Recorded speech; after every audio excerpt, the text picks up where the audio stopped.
มื้อนี้คือสิบ่แล้วดอกเนาะโอ้งานพุ่นเทียนอีสานโคตรสิ้นจะมาหลายมาสิใส่ครบพุ่นเก็บหัวเลยการกามคนละครึ่งเปลี่ยนขาดแต่เปลี่ยนเบิดนิสสันมาร์คนิสสันอเมร่า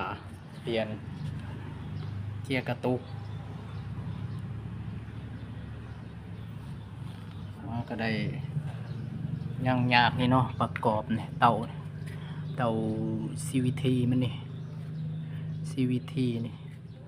สุดยางเนาะเพราะว่าได้ดูดอกมาแล้วก็เปลี่ยนสิ้นอยู่ในมันว่าเลย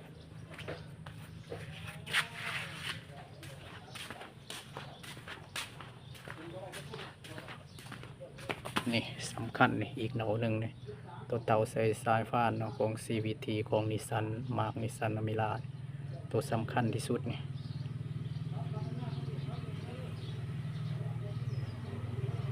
เจ็บหัวเลยตัวนี้ได้เปลี่ยนแล้วเนาะต้องได้อัดเขามันมีสปริง